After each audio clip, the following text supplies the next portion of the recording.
I feel like there's no one else out there sending this message to help women find that voice and find that leadership style that, yes, it is strong, it is direct, it is assertive, but it feels good. It feels like you, and you feel like you're doing something positive and something good for your team and your company.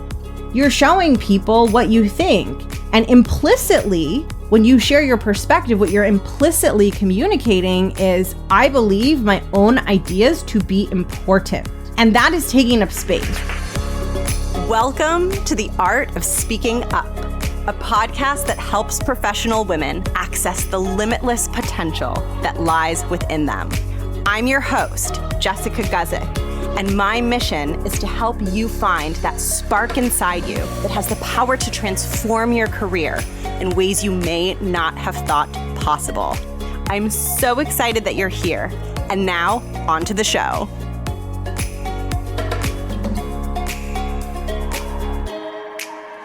Welcome to the podcast. Thank you so much for tuning in. I'm Jess. I'm the host and creator of this podcast. I'm a career coach. I help women build confidence, find their voice, advance into leadership roles in their career. And I am here to help you do all of those things. I am in a very joyful, exuberant mood right now because I'm riding a wave of podcast creativity. My ideas for this podcast tend to come in troughs and peaks and troughs. Is that the expression? I'm in a peak and I'm riding it, and I'm recording a bunch of episodes. And this one is on a topic that is so big in my coaching work, so big.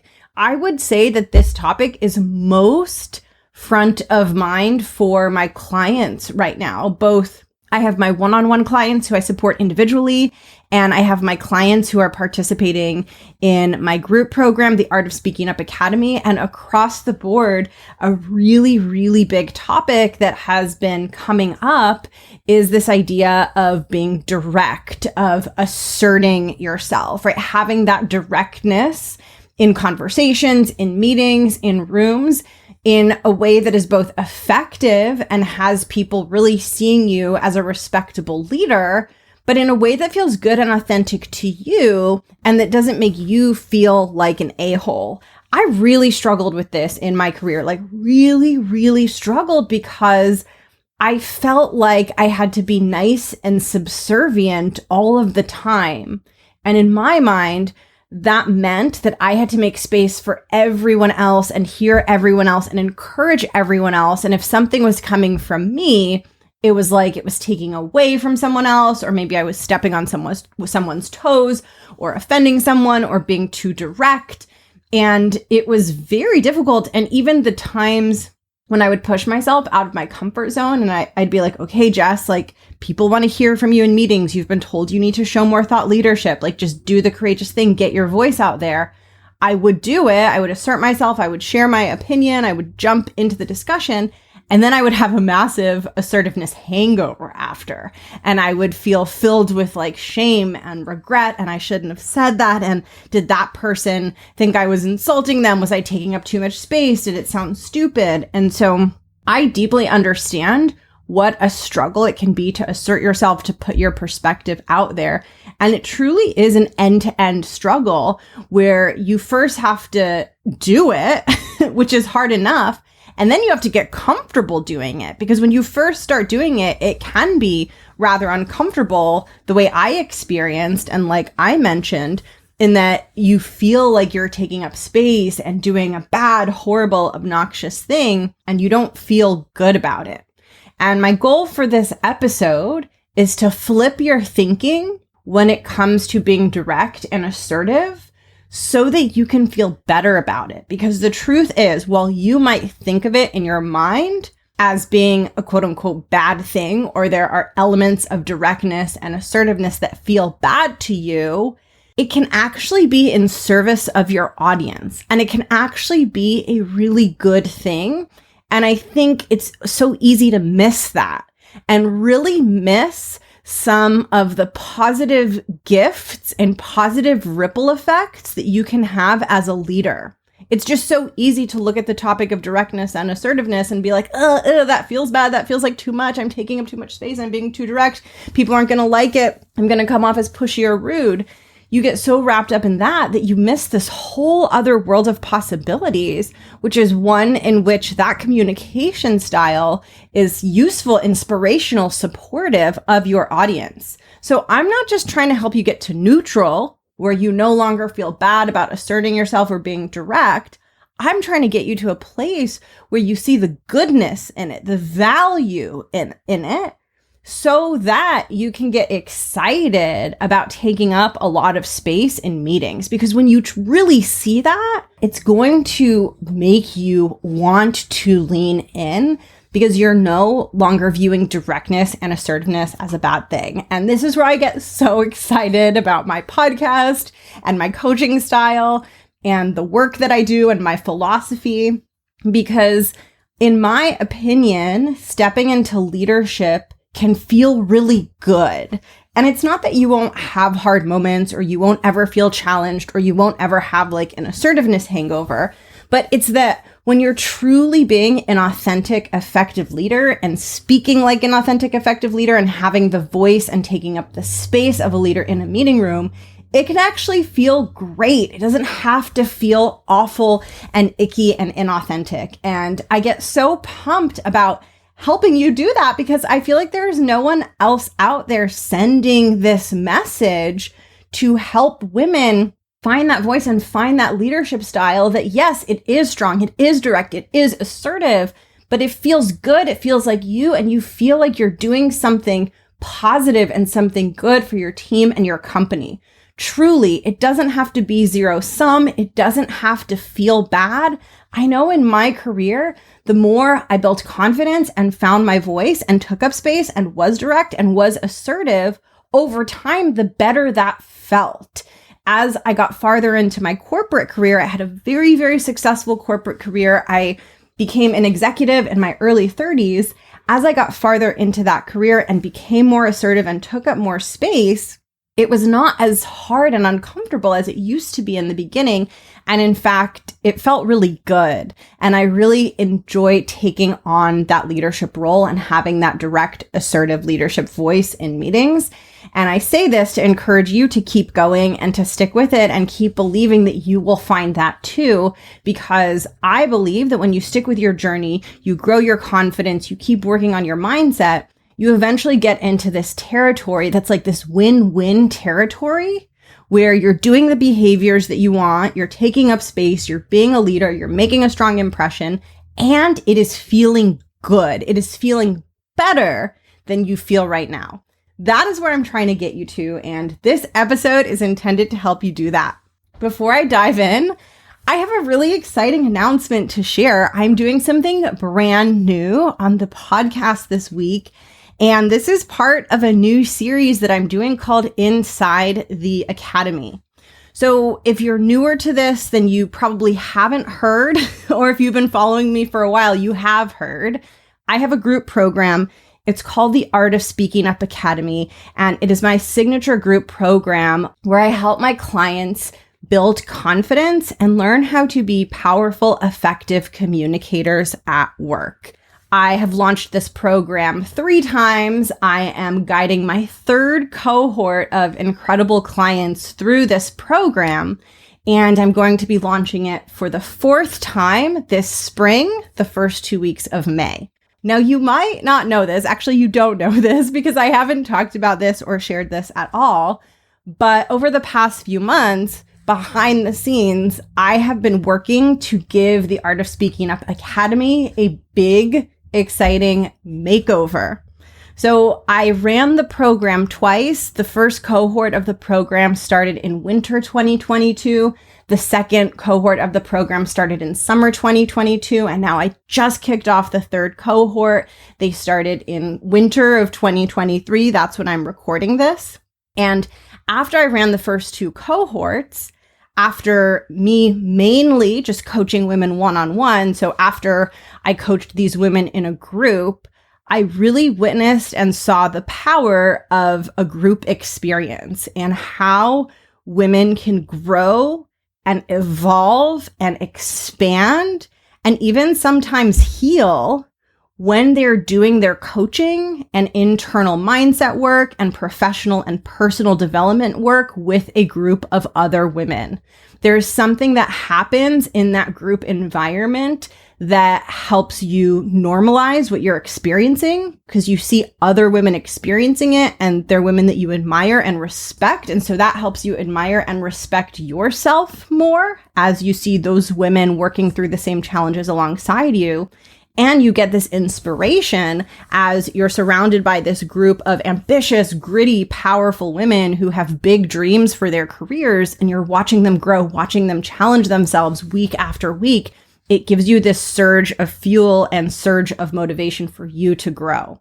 And as I ran this program twice, I witnessed the power that is possible within a group program and realized that I had something going here. Like I was onto something with the Art of Speaking Up Academy, and I wanted to pour more into the program. I wanted to put more juice into the program, make the program even stronger, because I felt like there was more untapped potential to really enhance it and help my clients experience as much growth as possible inside the Art of Speaking Up Academy. And so I gave the program a massive makeover, and I have enhanced and evolved the program in some pretty big and significant ways.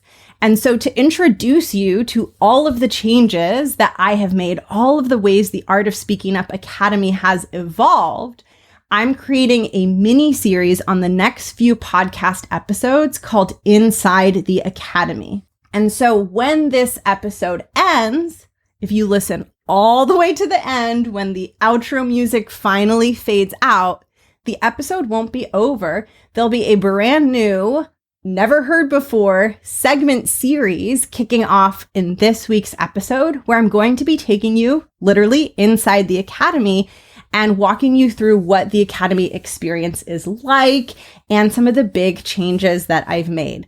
I'm very excited to do this for you because one of the most common questions I get about the Art of Speaking Up Academy is, okay, Jess, I get that the Academy is to help me find my voice and build confidence, but how? Like, how do you do that? And what do we do inside that program?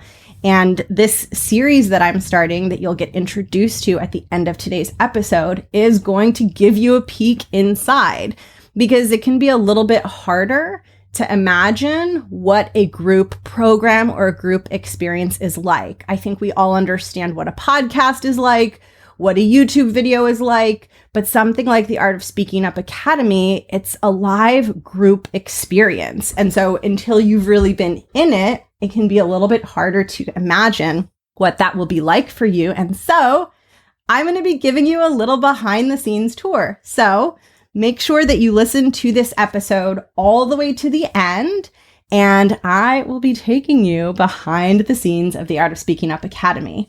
But first, we have to talk about something very, very important, which is back to our original topic, assertiveness and being direct. So what I want to help you with most is I want to help you begin to shift your mindset around the idea of assertiveness and being direct. And I want to start to talk about the ways in which it's not a bad thing. It's not this horrible, awful thing that it can sometimes feel like. Now, before I get into this, I have to clarify a simple concept that is going to help you get more out of this discussion. And this is the difference between foundational assertiveness versus advanced assertiveness. This is an important distinction because assertiveness is a pretty broad word. It can have a lot of meanings. And so I find it really helpful and useful to define the different forms of assertiveness so that when I'm talking about it, it's clear what I'm talking about. So the way that I think about assertiveness is it falls roughly into two buckets. There's a bucket called foundational assertiveness, and there's a bucket called advanced assertiveness. These two buckets are both modules in the Art of Speaking Up Academy, because this is really how I think about and break down assertiveness. And it's also how I teach it inside the academy. Foundational assertiveness is just asserting your point of view, sharing your idea, sharing the way you think the project could go, putting your hat in the ring, giving your input, giving your perspective. That is foundational assertiveness, where you are asserting a point of view. You are telling people what you think. Advanced assertiveness is slightly more challenging and a highly important skill, which is you're sharing your point of view, but you are doing so under pressure. So you might be doing so in a situation where someone has disagreed with you, and now you need to defend your point of view. So you're not just sharing it, but you're sharing it in the context of a disagreement, or someone's poking holes and asking really hard questions about what you're sharing. And you have to respond back and assert what you think after kind of being pressure tested by someone else. That's advanced assertiveness. So the way that you can think about it is foundational assertiveness is like asserting yourself under favorable conditions, asserting yourself when the sun is shining and the birds are chirping and everyone is open-minded and ready to hear exactly what you have to say. Whereas advanced assertiveness is more like asserting yourself in the middle of an intense rainstorm where you are getting pelted with water and your umbrella is being turned inside out. And proverbially, that just represents people are disagreeing with you and you're not in such smooth waters, right? Like you're in choppy waters and you're having to get your perspective across. This is so important, especially as you get into higher levels of leadership. Part of what makes people feel confident enough to support you advancing into leadership roles and to help you get on that executive path is they know you can navigate choppy waters. They know you can navigate the rainstorm. This is why advanced assertiveness is incredibly important if leadership positions and rapid growth in your corporate career is important to you, because you show people, hey, I can navigate these choppy waters. I can still do this well, even if there's a rainstorm out. I don't need the sun to be shining. So I share that distinction because I want you to understand the difference. It's going to help you with your own growth and your own focus areas. And if this distinction, foundational assertiveness versus advanced assertiveness, is very much resonating with you, I have an entire workbook just designed to help you not only more deeply understand the difference between these two, but to figure out exactly where you are on your assertiveness journey and where you need to focus. Because you don't want to be working on all of these things at once. You want to figure out how far along am I when it comes to this journey towards advanced assertiveness, and what should be my next step that I'm focused on to improve my communication skills and really show people that I can handle these challenging, complex conversations.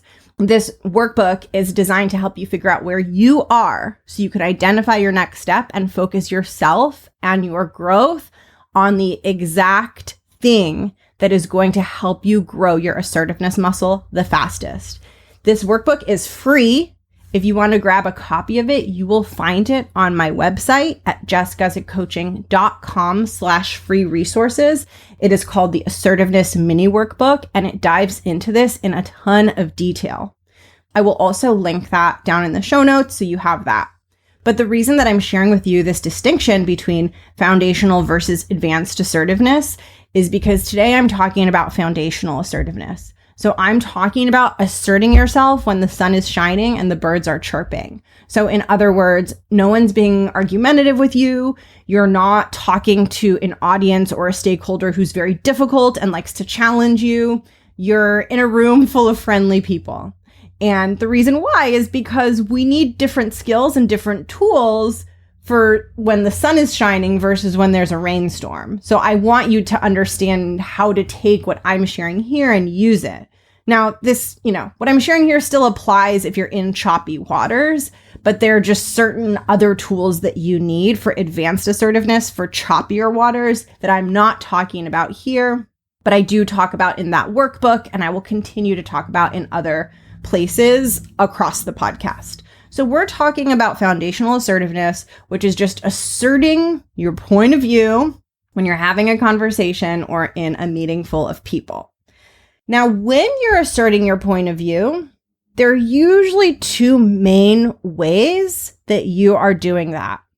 The first way that you're being direct and assertive is by sharing your perspective on what you think is best, the best approach, the best direction, the best decision. So you're putting your opinion in the mix. And this can feel scary because it is truly an act of taking up space. You're showing people what you think. And implicitly, when you share your perspective, what you're implicitly communicating is, I believe my own ideas to be important. And that is taking up space, right? When you're implicitly communicating that you think your ideas are important, that is a massive act of courage. And that is one of the reasons why it can feel so scary. So the first way that you might assert a perspective, be assertive, be direct, is you're sharing your idea, your thought, your perspective on how something should be done. The second way that you will be direct and assertive is by telling people, I'm laughing, I'll tell you why in a minute, telling people what you want them to do. So an example would be after a meeting is over, recapping action steps and literally saying, Bob, I want you to send the report to everyone in this meeting by the end of the day. So that's another form of assertiveness where you're not saying, I think we should take the project in this direction. It's not theoretical like the first way. It's not just your idea of how things should be. It's a very tangible command. I'm going to use the word command, which can bring up a lot of thoughts, right? That's a very strong word, but it's a tangible command to someone to do something. This is a little bit harder, right? Because a command is definitive. A command is like, I am telling you to do this thing. Versus when you're just sharing an idea and putting a perspective out there, it's a little more open-ended. It's like, I think this is the best way. But a command is like, you do this thing. There's not a lot of negotiation in it. There's not a lot of open-endedness to it. And so that can feel like a difficult and scary thing to do. And that's what I'm talking about in today's episode, is the command, is the assertiveness and directness where you say, I need this from you. Now, I'm sure you know why it is so important to do this, right? It is important because not only is this how things are going to get done in your job, because you can't do everything yourself, you are interconnected with other people and other teams. But again, implicitly, what you're showing people when you issue a command is that you're comfortable leading and that that's something that you know how to do. And as you rise up into bigger roles, you have to tell people what to do more often because you have more of a team supporting you and more expected from you. So you can't take on everything yourself. You can't perpetually avoid having to direct people and command someone. You can't avoid that forever if you want to advance to your next professional level, because your scope is going to get bigger and bigger. And if you just try to do a workaround to this by doing everything yourself, you're not going to be able to sustain the amount of work that you're responsible for delivering. So the bigger your career gets, the bigger your role gets, the more you have to tell people what to do. Sometimes that's going to be your teammates. Sometimes it's going to be your boss. Sometimes you have to tell your boss what to do. 100%, absolutely. Sometimes it's going to be someone on a peer team. It can be all sorts of situations. That's what I'm talking about in this episode, is when you have to tell someone what to do. Now, the word command is like a very dictatorial word. So I can't really think of a better and more precise word than that, but I feel like that word has some like weird connotations. So I'm not someone who, just to clarify, I'm not someone who is a proponent of controlling other humans. I just want to make that really clear. I'm just using the word command because I can't think of any other word right now to represent the idea of telling someone what to do. And it's not asking them what to do. It's not saying, Bob, are you able to get us this report? It's saying, Bob, send us this report by the end of the day today. And again, this is really important because while sometimes we might ask people for something, as a leader, there are many times where you have to tell people what to do. And this can feel very uncomfortable and it can bring up an enormous amount of discomfort. That's why I was laughing earlier, because I was thinking of my past self fondly and how terrifying it felt for me in the early years of my corporate career and even the mid years of my corporate career, how terrifying it felt to tell people what to do. It almost felt like I was a little kid playing dress up and pretending to boss people around, and it felt very odd and strange and uncomfortable. But today, I want to share a perspective with you that will help it feel less awful. So many of my clients are convinced that this type of leadership and being direct, it just has to be mean and awful, and there's no way around that.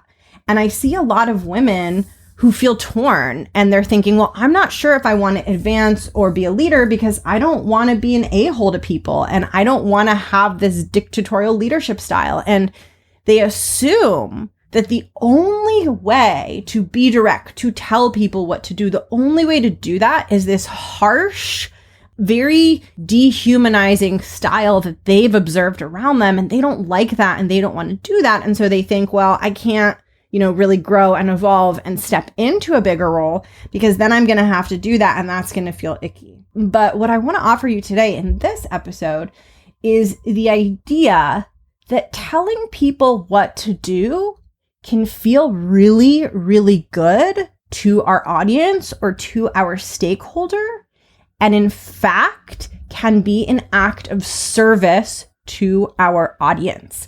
I am constantly thinking about leadership as an act of service to others and really exploring how that's true in so many different ways, because that's what gets me personally excited about leadership.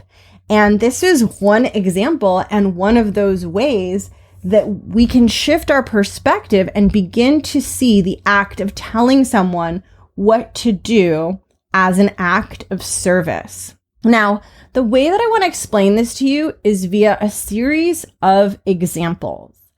I challenged myself to come up with a list of examples of when it feels good to me to have someone else tell me what to do. So I put myself in the shoes of the audience and said, hey, what's an example of me being in the audience and someone being direct and assertive and telling me what to do, and it feels good. I feel like they're leading me and helping me and serving me.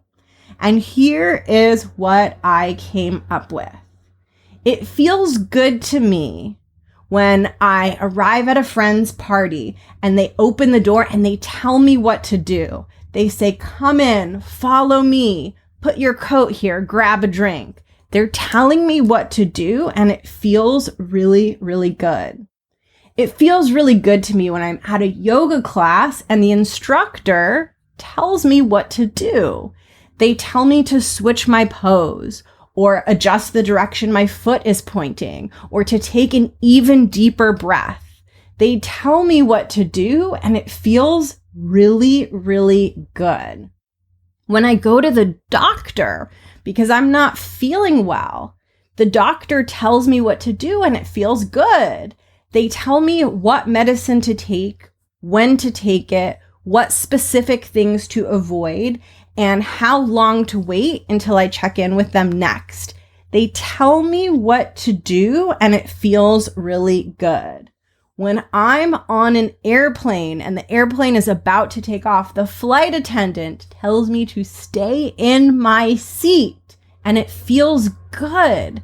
The flight attendant tells me what to do, and something about that feels good. Here's another example. When I listen to a podcast, and you might be experiencing this listening to my podcast, and I'm learning, and the podcast host tells me what to do, it feels good. They give me a tip or a piece of advice or guidance. They tell me what to do, and it feels good. So the reason that I'm sharing this is because I really want to expand your thinking on what it's like for the audience to be told what to do, and to give us the ability together in this podcast episode to explore this idea of it feeling really good to receive directness, assertive directness from someone else. And in fact, in the examples I gave, the yoga teacher, someone welcoming me to their party, the doctor telling me what meds to take, these are all situations where if I am not told what to do, that is not going to feel good. So a lack of direction is going to feel really bad. If I'm in a yoga class and the yoga teacher is not telling me what to do, I'm not going to feel very good. If I go see the doctor and they write me a prescription and they don't tell me what to do, I am not going to feel very good. If someone welcomes me into their party and they don't tell me what to do, I am not going to feel really good. If I get on a flight and there is no safety warning not to get up, I am not going to feel very good. So I think you can see here how there's value in taking up space and telling people what to do, because when we do that, we are offering something of value to our audience. There's multiple ways we're doing that. One way that we're offering them value is we are communicating to them that we have got them taken care of. When we tell people what to do, they know that we are holding in our minds what comes next for them. And that gives them a sense of relief. They can trust us.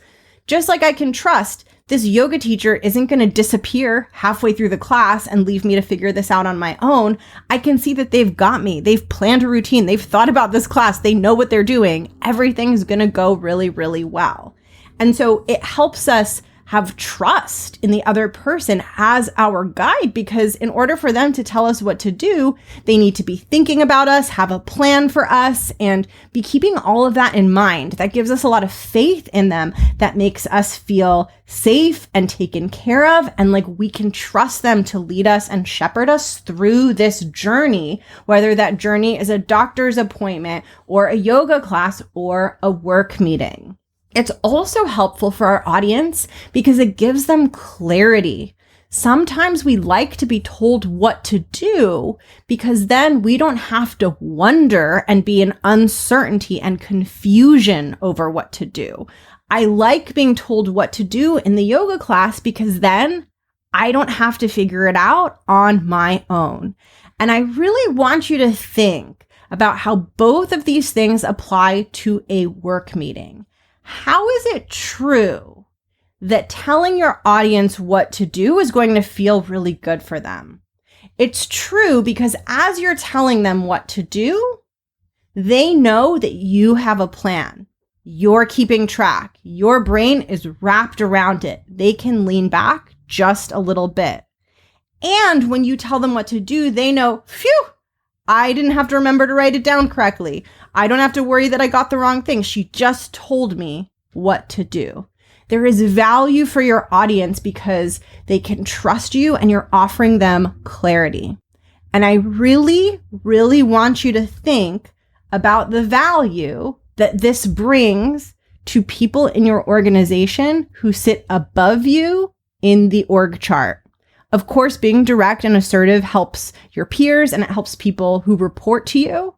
But I really want us to look at this together from the perspective of how is it helpful to executives and your boss when you tell them what to do? What is the value to an executive of knowing that you've got it handled, that you're guiding them, that you have everything planned out, that you're keeping track of it? What is the value to an executive to get clarity from you? The value to an executive to get those things from you is enormous because they are stretched across a lot of things. They are often distracted because of the scope of things that they are working on. So when you are direct and you tell them what to do, they can relax. And they will build so much trust in you as you tell them what to do, and they will want you to keep doing that. You know that you're doing really well in your job and crushing it when your boss and leaders above you get to your meeting and say, all right, tell us what you need us to do. That is one of the strongest signals that you can receive that you are demonstrating strong leadership, because it means that they've turned off their brains and they're like, she's got it. Like, let me let her guide me. That means they can trust you with a lot. That is exactly the type of reputation that you want to cultivate. And so next time you need to tell someone what to do, I want you to come back to thinking about this podcast episode and thinking about how there's an opportunity for you to show your audience, hey, I've got you, and I'm going to tell you exactly what to do. And as a fun bonus challenge, I challenge you to make your own list of all of the circumstances and situations where you like being told what to do. I want you to make your list just like I made my list, and look at what's on your list and ask yourself, why does it feel good? And how can I do this for my coworkers? Because in the end of the day, we don't want to carry the entire mental burden ourselves. So when someone is stepping up and telling us what to do in a way that's respectful, not being an ass about it and not being like, you have to get this to me in an hour, you can just say it like a normal, considerate, respectful human. All right, Bob, your takeaway is to send the report to the group by the end of day today. You can say it like a normal person. You don't have to say it like a mean, evil, dictatorial leader, right? But I really want you to think about that list and this episode and those reasons next time you're in a situation and you know that the best thing is to tell someone what to do and your mind is trying to talk you out of it and is saying, don't be mean. They're going to think that you're so harsh. And remember that telling people what to do, when done thoughtfully, when done respectfully, and when done from a place of caring about getting the best results for everyone,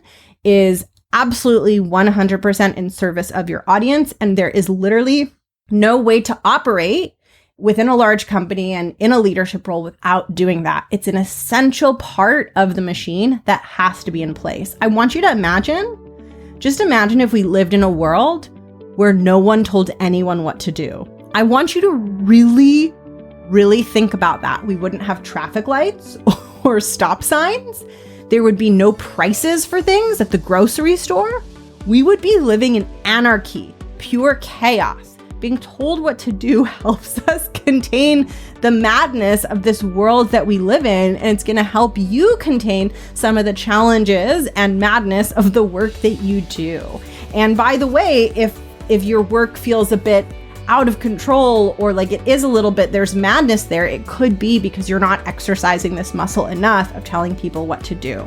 So that is what I have for you today. And even though the episode is winding down, stick around, keep listening, because as soon as the outro music fades, I am going to be taking you inside my group program, the Art of Speaking Up Academy.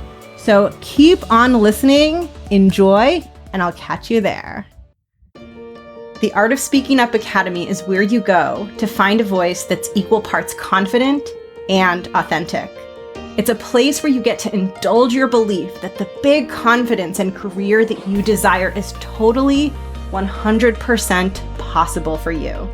I went from doubting myself constantly and thinking I wasn't as smart as everyone else to thriving in my corporate career and building a reputation as an unstoppable thought leader.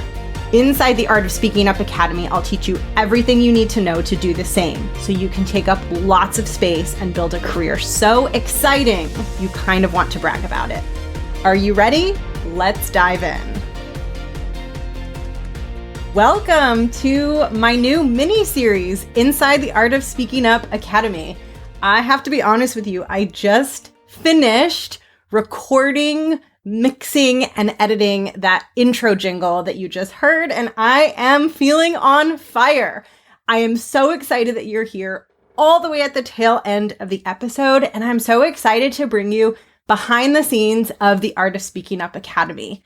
I started this mini series inside the Academy because I get a lot of questions from women who follow my work and who are thinking about joining the Academy.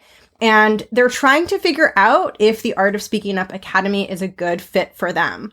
And it is such a powerful program. I have watched client after client transform and grow their confidence and step into bigger roles and get raises and start taking up space in rooms that they used to hide in. I have watched client after client achieve those results inside the Art of Speaking Up Academy. And so it is my mission to give you a taste of what this program is like so that if you are a good fit for the Academy, you don't miss out on creating those kinds of results in your career. I believe that our careers are one of the most foundational components of our lives, and it is worth building a career that you love, feeling like you're bringing 100% of yourself to your career, and having the voice and the confidence that you need to make that happen. That is why I love this program, and that is why I want to take you behind the scenes to learn a little bit more about it. So if you haven't heard at all about the Art of Speaking Up Academy, you can learn much more about the basics of the program over on my website at jessguzikcoaching.com/academy. But to give you the very high level rundown, it is my signature group program designed to help you build a confident, authentic voice so that you can make a strong impression in meetings and build a reputation that accelerates your career growth. That is the goal inside this program. And what I like to tell people is that what you learn and what you do inside the Academy is part education, part inspiration. So the education piece really consists of the tools and frameworks that you need to make a powerful impression and speak at an executive level in meetings. There are 3 kinds of tools and frameworks that I teach inside the Art of Speaking Up Academy. I teach you tools and frameworks that help you with executive presence, executive communication, and assertiveness. Because there are certain communication techniques and certain skills that make you much more effective in those areas. And so that is really the education piece of the Art of Speaking Up Academy, is making sure you have the complete toolkit you need to be effectively leading meetings and making a strong impression when you communicate with the people around you. That's the education piece. But the other piece, the second piece, which is equally as important, if not more important, is the inspiration piece. Finding your voice and building a presence in meetings and blossoming into a leader and really learning to speak like that leader that you are blossoming into is not just about those more technical skills, although those are very, very important, but it's also about you feeling confident and feeling powerful from the inside out. Your best communication, your best voice, your best leadership is going to come when you feel strong and solid inside and you bring that feeling with you. And your voice and your communication and the way that you carry yourself at work and in meetings comes from that place.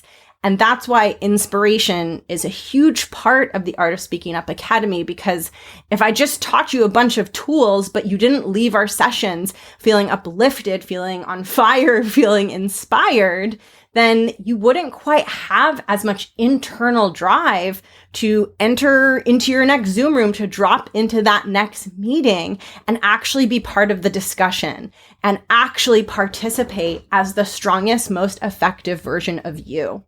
And so what we're doing inside our sessions in the Academy is we're learning, that's the education piece, and we're diving deep into mindset so that you can leave feeling inspired and so that you can shift your mindset away from doubt and questioning yourself and thinking highly negative, critical thoughts about yourself to believing in yourself and seeing yourself as a strong, capable, competent leader in the room.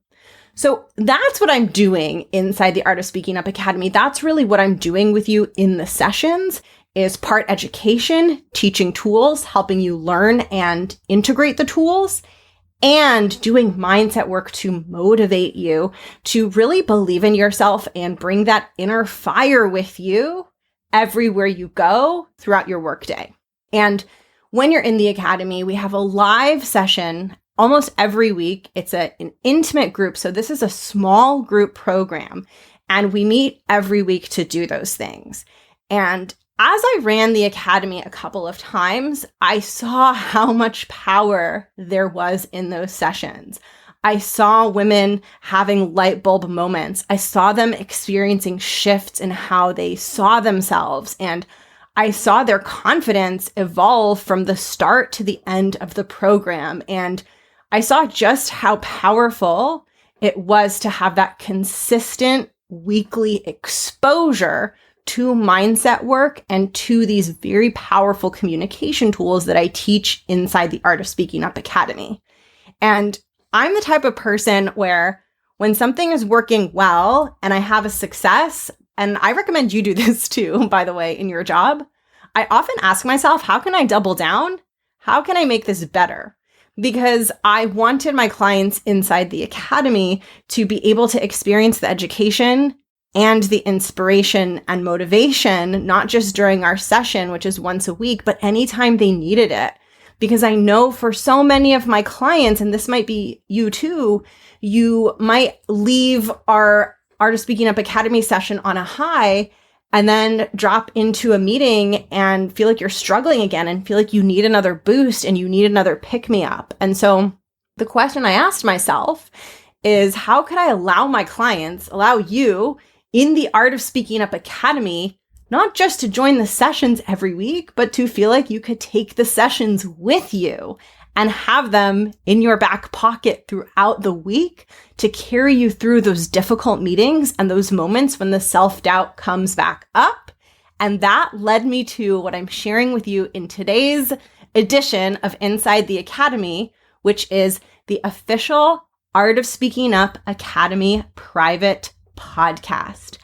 I created a private podcast that is only available to members of the Art of Speaking Up Academy that captures everything that I teach inside the program. So when you are part of the Art of Speaking Up Academy, you don't just have that weekly session, but anytime you want to, you can pick up your phone and revisit what we're learning and get that dose of inspiration that you need to keep you going throughout the week until we have our next session together. The Art of Speaking Up Academy podcast is a little bit different than my main podcast because it comprises the entire curriculum of the Art of Speaking Up Academy. It is in a very specific order, and it is comprehensive, which means it is my entire body of teachings on confidence and effective communication, and you have it with you before, during, and after the Art of Speaking Up Academy. As soon as you enroll in the Art of Speaking Up Academy, you gain access to the entire private podcast feed, and you get to keep the private podcast for life after the Art of Speaking Up Academy is over. So whenever you need an extra jolt of inspiration before a tough meeting, or you need a little bit of extra help as you're prepping content for an executive audience and you want to make sure that you're doing a really good job, you can drop into the private podcast, find the episode that you need, and get that refresher and get that dose of inspiration and motivation. Now, because this is inside the Art of Speaking Up Academy, and because I'm here to give you a taste of what it's like inside the program, I wanted to play you a little teaser of some highlights from the official Art of Speaking Up Academy podcast. So I'm going to give you a sneak peek of some of the episodes that are in the private podcast. So let's listen together.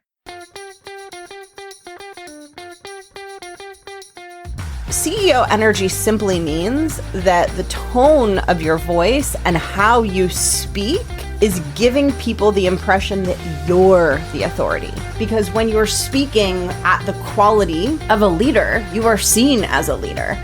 It's about establishing yourself as a powerful presence in the room. The stronger your executive communication is, the stronger a presence you will have when you speak. We're finding the CEO voice, we're finding the leadership voice, we're finding the executive voice in you that feels like you, right? That helps you feel not just more powerful, but like more of who you are.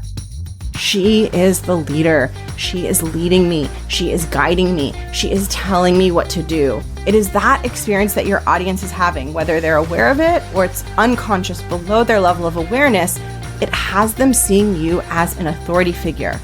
There's the actual title that we have in our jobs, and then there's the energy that we give off, and you can give off the energy of someone in a much higher title by doing these things. And that's what begins to give your leaders the confidence. Oh, okay, I can promote her.